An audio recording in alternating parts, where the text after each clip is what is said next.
Right up front. Streets weren't the only slick spots around town. Some got stuck just trying to get around parking lots. Others worried about what would happen if their driveways and sidewalks stayed icy. People slip in my driveway. I don't want them to fall down and sue me. By afternoon, more people were venturing out and heading right to the grocery store to stock up. I don't get a chance to go out and shop, and plus it's cold, and I don't like to drive when it gets bad and slick out there.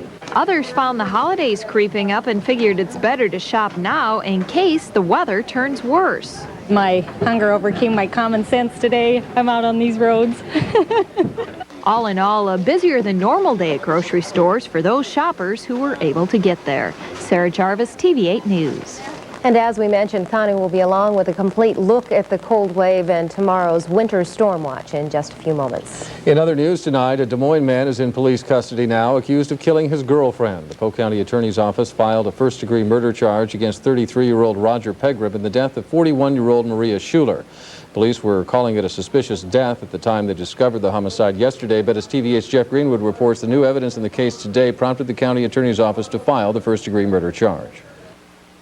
The man who called police and fire medics to report he found his girlfriend not breathing is now charged with her murder. Roger Pegram is accused of beating Maria Schuler to death. State medical examiner Dr. Thomas Bennett says Schuler died from a severe beating. During the course of the autopsy, I determined the depth and significance of those bruises and also found that there were internal head injuries. So it was all this tied together that led us to the conclusion of the head injuries being the cause of death. Authorities filed the murder charge based on Bennett's autopsy and evidence they collected yesterday at the scene. Partly the domestic abuse cases that we'd had in the past, along with witness accounts and physical evidence, we felt that what we had, putting everything together, was enough to issue the warrant in first degree for Pegram. Neighbors say Pegram and Schuler had a history of fighting. Police have been called to the apartment before for domestic troubles, even a few hours before she died. Records show Pegram was charged with domestic abuse last year for beating Maria Schuler. The winter storm forced Des Moines police to ask the Guthrie County Sheriff's Department to arrest Pegram at his parents' house in Stewart. Once transported, Pegram will make his initial appearance in Polk County Court. Jeff Greenwood, TV8 News. Next on the TV8 News Live at 6, the latest on an Iowa grain elevator fire. And a Marshalltown man has a hit on his hands. Sports care packages for Iowa soldiers in Saudi Arabia. That when we come back.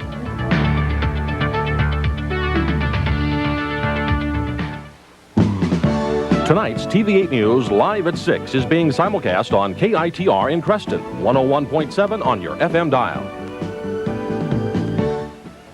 A cold night ahead. Unfortunately, all but a few Midwest Gas customers have their service restored tonight near the site of yesterday's explosion and fire. Midwest Gas spokesmen say of the 1,500 homes which lost service, less than a dozen are still without natural gas for heat at this hour.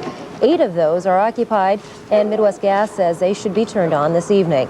Service to the residents in Carlisle, Avon Lake, and Hartford was cut off by the gas company after yesterday's explosion and fire at the pipeline southeast of Des Moines. Fire is out tonight in Masonville, Iowa, where a grain elevator blaze kept firefighters busy much of the day. The fire broke out at a grain storage building at Paris & Sons before 7 this morning. No one inside at the time, and no one has been injured. Fire marshal is investigating. Fire departments from several Delaware County communities fought the blaze. Well, for the U.S. troops and the hundreds of Iowans now in Saudi Arabia, it's a matter of a waiting game for a war that they hope never comes and trying to beat the boredom in the meantime. Tonight, a Marshalltown man is spearheading a statewide project to make good sports out of the Iowans in the Gulf, and TV8's Sue Mason has his story. Leroy Morford is spending most of his time these days picking up donations for the troops in Saudi Arabia. Plastic sweet bottles. Really? Yeah. Oh my, Sharp. 6 dozen of them. Great. Wonderful. He's even found some cash along the way. It's all part of an anti-boredom project started by Marshalltown businessman Ron Fisher. His son-in-law is serving in Operation Desert Shield. I asked him how morale was, and he said it was good morale, but it was a little boring, and they needed baseball bats and baseballs and caps and footballs and any kind of recreational items. Fisher started collecting sports equipment to send to his son-in-law, but he's got so many donations coming into his furniture business, he's now planning to make care packages to send to any soldier if a loved one requests it.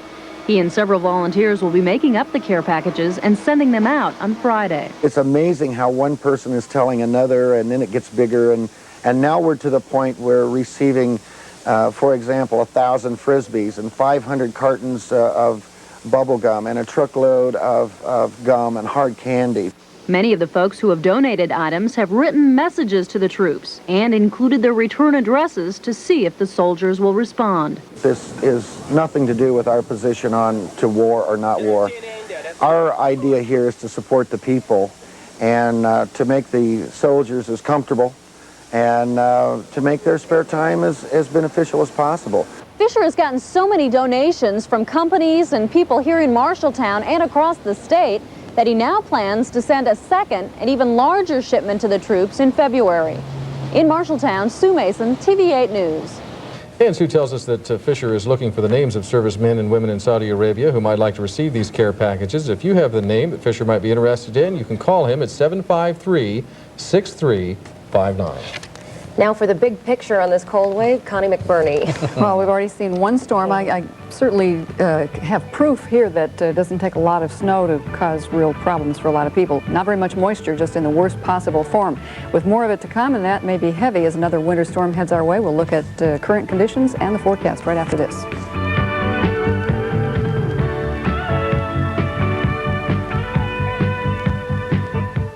For up-to-the-minute weather information, day or night, call for the TV-8 Weather Beacon forecast at 262-7173. Our photographers have had a busy day, and Eric Albright caught this view of an overpass near Colfax on I-80. You can see not a lot of moisture on the ground, but it is really slippery up there, and he said traffic was wobbling. This is the most dangerous place, of course, on bridges and overpass, where the wind makes the road surface even colder.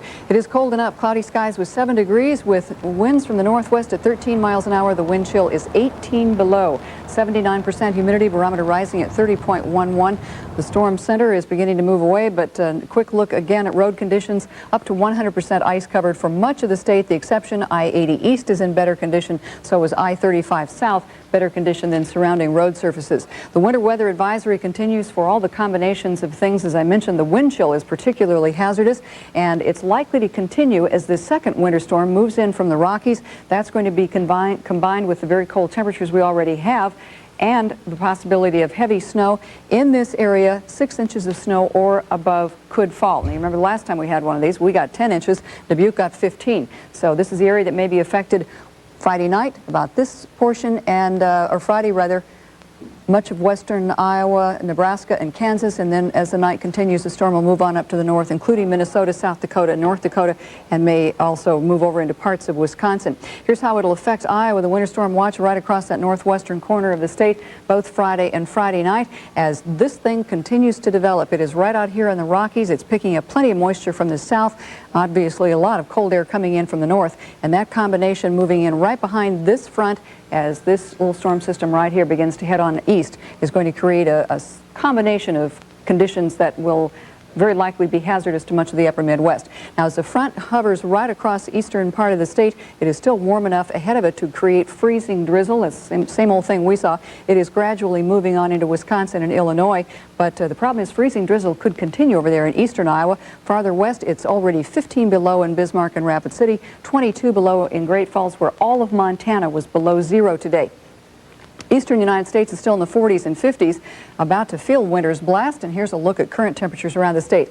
We are ranging all the way from 44 in the Quad Cities, 39 in Burlington, to 5 below up in the northwestern corner, with wind chills as cold as 47 below in Spencer, 11 below in Ottumwa, and as that front moves along, the wind is really making itself felt. Central Iowa temperatures, quite a difference even between Albia at 18 and the 1 up in Iowa Falls.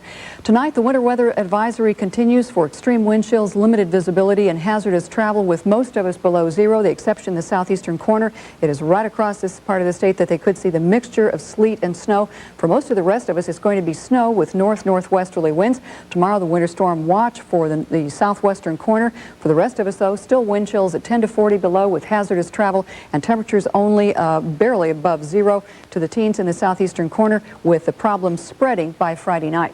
Here's how it looks for central Iowa. Tonight, winter weather advisory with occasional light snow, and could see a bit more freezing drizzle, even though the low is near zero. Plenty of moisture around. By tomorrow, winter storm watch with snow likely by afternoon, a high of around 5 to 10 above with a northwesterly wind at 15 to 25. Friday night, a 60% chance of snow moves in with a low 0 to 5 below. And on Saturday, a chance of flurries with a high only 0 to 5 above. The extended outlook Sunday, Monday, Tuesday, very cold with lows 0 to the teens, chance of snow on Sunday, and lows 10 below to 10 above. So this is weather to really take care of yourself. All right. Good advice. Thanks, Connie. The icy road conditions forced the Blood Center of Central Iowa to cancel a blood drive today, and it came at the time that the Blood Center is desperately in need of two types of blood, O negative and A negative. Persons with those types of blood are asked to stop by the Blood Center tomorrow between 7:30 and 4:30 and donate if you can. The address of the Blood Center is 1050 7th Street here in Des Moines. And Jeff Johnson in for Heidi tonight, and some news out of the NBA. Right, a coaching change, one that you might have been able to see coming, as we'll explain in just a moment. For the second time this season, an NBA coach has been given the pink slip. Indiana Pacers coach Dick Versace was fired today and replaced by assistant coach Bob Hill. Team president Donnie Walsh cited the Pacers' inconsistent play as the reason for dismissing Versace. Indiana has a 9-16 record this season with just one victory in 12 home games. 4 top 25 college basketball teams will be in action tonight, including number 3 Syracuse, a program that's in the news for other reasons tonight. A 7-month investigation by a Syracuse newspaper has revealed possible NCAA rules violations. The report says players were allowed to receive merchandise, cut rates on rental cars, and even cash gifts from boosters, including Basketball Hall of Famer Dave Bing. Today, Bing responded to the accusations. Number one, I deny it categorically. I'm an automotive supplier, and we don't make enough money to give anybody any money. However, I have had 2 kids with Syracuse, hopefully Syracuse ties, and Derek Coleman being one. Derek worked for me when he was in high school in the summertime for 3 summers. But he's never received money from me. He earned his money by coming to work every day, and it was an entry-level position where he was paid $5 or $6 an hour. The people that have done the most talking in this whole story are basically who I'd consider bad people. You have several guys that have transferred. I mean, Michael Brown, if I'm not mistaken, this kid has a criminal record. Meanwhile, charges of rules violations by the UNLV basketball program were made public today. 10 of the 29 allegations against the Runnin' Rebels surround the 1986 recruitment of former New York prep star Lloyd Daniels. Daniels was allegedly given a car and a motorcycle and had his bail paid by a booster following his arrest at a known crack house. More wheeling and dealing in Major League Baseball today. The Pittsburgh Pirates have re-signed free agent catcher Don Slott to the tune of about $3 million for 3 years. The San Diego Padres are reportedly on the verge of signing Red Sox reliever Larry Anderson to a 2-year deal worth $4.4 million. And the California Angels are trying to lure free agent third baseman Gary Gaetti. One report says the Angels are offering a 4-year deal worth $10 to $12 million. Gaetti was hoping to re-sign with the Minnesota Twins, but it remains to be seen if the club will offer a 4-year contract. A member of the University of Iowa wrestling team is dead after a farm accident in southeast Iowa. 19-year-old Brian Schmitz was killed yesterday when he was trapped beneath some equipment on his parents' farm. Schmitz was a state champion wrestler at Lisbon High School and was a redshirt freshman for the Hawkeyes. And as expected, Sam Jankovic was named today Chief Executive Officer and Owner's Rep of the New England Patriots. Jankovic has been the athletic director at the University of Miami since 1983. Now, still plenty of other questions surrounding the Patriots organization. General Manager Pat Sullivan will stay. The future of the first-year coach Rod Rust remains uncertain. 1-13 for the Patriots, so there might be some changes near the season's end. All right, thanks, Jeff. We'll be right back. Not much change on Wall Street today. The Dow Jones Industrials up 2 3/4 points. Average share down a penny. Volume today 174 million. New York gold was down a dime. Silver up 11 cents. The Iowa cattle market not established. Hogs steady to 50 cents lower. And at Central Iowa Elevators, corn steady to a penny lower. Soybeans 4 to 6 cents lower. Okay. Winter weather advisory in effect for all of Iowa tonight due to hazardous travel, dangerous wind chills, and limited visibility. Winter storm watch tomorrow through tomorrow night. At 6 o'clock, it's only 7 degrees with 18 below on the wind chill index. That wraps up our news for now. We'll see you back here tonight at 10.